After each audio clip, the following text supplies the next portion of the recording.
When this took place, I was 22, and I'm 5'1", so I'm not very intimidating. I used to work as a kindergarten teacher, and I would meet parents and other family members all the time. I've made extremely good relationships with all my students and good impressions on their caretakers. One day, about a month late, we got a new transfer student from another school on the other side of town. Right off the bat, I hated his dad. He was creepy and would always look at me with a certain look. I brushed it off at first because I've had male caretakers hit on me before since I was single at the time. The child was weird. He would bully kids in the weirdest way. He would tell the kids that he wanted to cut off their fingers and eat them like corn dogs. I had a conference with his dad and the child after school, and he didn't seem angry or uncomfortable like I would assume most parents to be. He just had a smile, like he was trying to hide how proud he was. He never took his eyes off my mouth. It made me extremely uncomfortable. We finished the conference and agreed he would have no recess for a week. Months went by and I had gotten a boyfriend. We were walking in an indoor shopping mall on a date when I felt someone watching us. Like I felt eyes burning in the back of my head. We walked inside a furniture store and my boyfriend looked so uncomfortable. "There's a man that has been following us. Let's go," he whispered to me. I don't say anything, but he knows I agreed. We walked out and he wraps his arms around my hip. "Miss K," I heard behind me. I turned and it was the child and the dad. "We saw you walking and thought we'd come say hi," he smirks. He looks at my boyfriend and glares at him. He is 6'3" and has the build of a Viking, but extremely fit. He has a beard and all. He could be considered extreme intimidating, but he's just one big teddy bear. Let's call him John. "This is John, my husband," I smiled. I lied because I knew if guys hear husband, sometimes they back off. This dad seemed very put off by this, like he was going to attack him. We awkwardly talked for a moment and drove home. Fast forward 4 years, and John and I got married. We moved to a new home. It had many windows and was extremely gorgeous. We had put metal stoppers on the windows because we don't trust people, even though we were in a very nice neighborhood.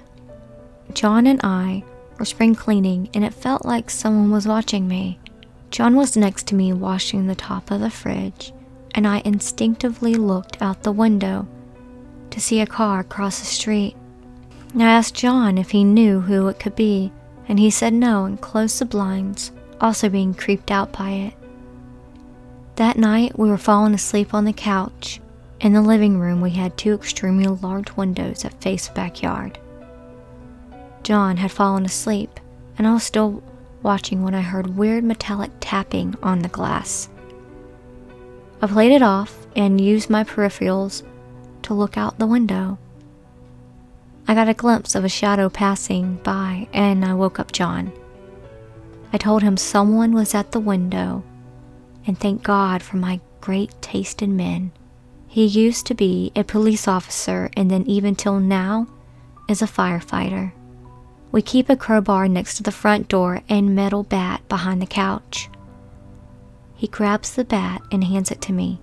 He slowly walks around to the dining room and under the table is a gun he keeps for emergencies. I called 911 and I heard John run out the front door quickly. "You bastard, I have a gun and I have no problem shooting you," he yells, and since it was like 1:15 in the morning, he couldn't get the license plate. We filed a report and the cops who came knew John, and they said they would have someone patrol the house for a week or so. Fast forward again to a month-ish later.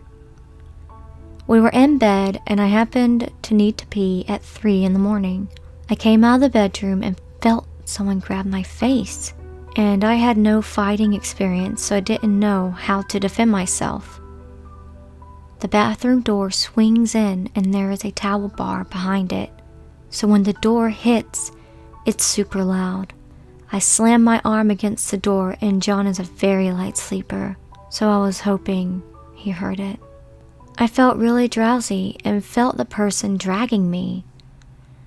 I woke up in the hospital and saw John in the chair next to me. I asked him what happened and he said he grabbed the metal pipe from under the bed and attacked the man. He shattered his jaw and broke both his knees. When the man was unconscious, John turned the lights on to see it was the dad. He called the police. I am apparently mildly allergic to chloroform. To this day, we have no idea how he got in the house. The front and back door have glass doors, so we locked the glass and the main doors before going to bed. We never opened the windows farther than the guards, and there was screens on the windows. There was no sign of forced entry, no fingerprints anywhere from the guy. Now I'm putting my doctorates to good use and teaching university students. They are much more tolerable, and I feel safer since the university is a few blocks down from the fire station. I hope you rot in jail and we never meet again.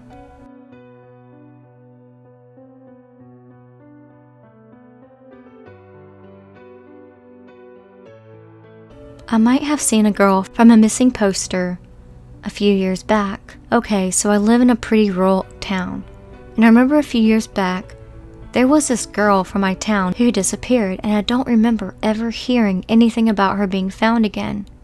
But I might have just not been paying attention. Anyways, earlier today, I was walking through a nearby forest.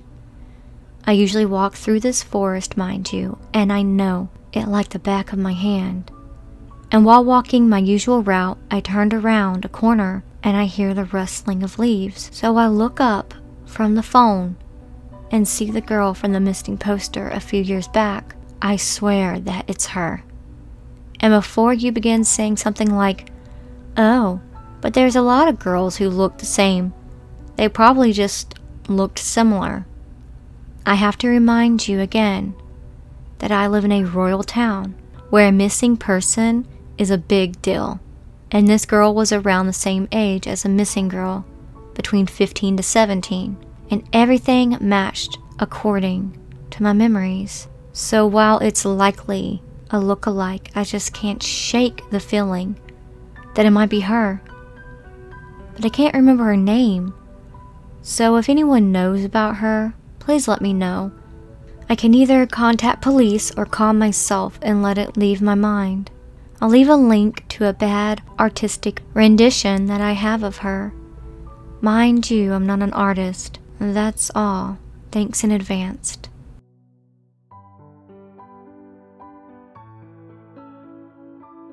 To give you a little background, I have a nervous tic where I laugh at the most awkward and inappropriate moments. I have always said that I would probably laugh even if someone is causing me physical harm. Now to my actual story. My family and I owned a small business in a not so great part of town. One day I was eating my sandwich and watching The Young and the Restless, as I did every day, with a coworker. Also, we're the only two there at the time. I looked up and saw a figure peering through our display window, but I just assumed they were checking out the awesome display my mom put in there, because sometimes people only come to see what creative display she had come up with that season. They suddenly opened the door and shut it, and I thought, that's odd. So I stand up to see what's going on. That's when I see a tall figure with a full face bandana mask on with only eyes and mouth out. He comes through the door and demands us to give him the money. Naturally, I freak out, but I have always been told to just give them what they want and don't protest to it, which is what I had planned on doing. Next thing I know, my coworker stands up and says, "Run," as she's running towards the back. So I was like, huh? Okay. I ran too. I went through the back door assuming she was right behind me. I get all the way back to the driveway and turn around to see she's not there. So then I started panicking, like, where is she? I'm just standing there like a dumbass because I honestly don't even know what to do at this point. I'm still trying to process what the hell just happened. I start walking down to the bank on the road beside us to tell them to call the cops, since I left my cell phone inside. Then I hear a deep-voiced man say, "Take me to the money," in a hateful tone. I turn around and there is a man pointing a gun at me. So I just say okay, while freaking out obviously, and go with him. I then start laughing like some kind of crazy person, and he gets agitated. He then yells at me to walk faster, with the gun pointed at my back, so I tell him I'm sorry, which, why the hell should I be sorry? So I give him the whole $50 that we had in our register, and he takes me to the back and tells me to stand there and count to 20. So I do what he says, then yell for my coworker, trying to figure out where the hell she went. Like, did they have her or what? No worries though, she was safe hiding in the bathroom. The cops never found who did it, but they didn't actually seem too concerned since he only got $50. Never mind the fact someone had to go through a traumatic experience. Also, a side note, I had posted on Facebook that I would probably say I'm sorry to someone even if they're trying to rob me 2 days before this happened. Luckily, this was a while ago and I have less anxiety about it than I used to. Although all of these people wearing these bandana masks due to COVID put me on edge lately. So, to the robber who held a gun to me for $50, let's not meet again.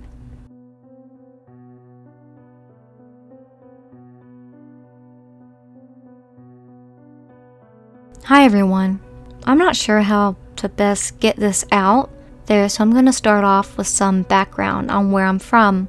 I grew up in a small town and with no more than a few stoplights and a few thousand residents in the Great Basin Desert of the western US. For those that have never been, you cannot begin to understand just how vast and isolated you can become in my home state. It is a breeding ground for strange people to hide out from the law, keep to themselves, and do whatever it is they want to remain a secret. As someone who frequently spends days exploring isolated, vast stretches of desert, hours away from cell service in some cases, I unfortunately have a few stories where I was held at gunpoint or thought I was going to be taken. But those for another time. This is my earliest encounter with someone I wish I had never met. The valley where this story takes place is one where they found a family murdered just a few months prior to my encounter. I didn't know this at the time, and while probably not connected, it gives you a feel for what happens in the desert. I was roughly 12 at the time, 22 now, and was with my mom and 3 younger brothers. My dad and uncle were prospecting for gold, and we got bored, and so we just thought we'd go hike down into the valley to an abandoned miner's shack, probably 2 miles away. No biggie. We've done this many times to pass the time, and it's cool to see the old ruins. Note, my dad and uncle had the pistols, we didn't. We get down there with no issues, and the shack looks clearly abandoned and in disrepair.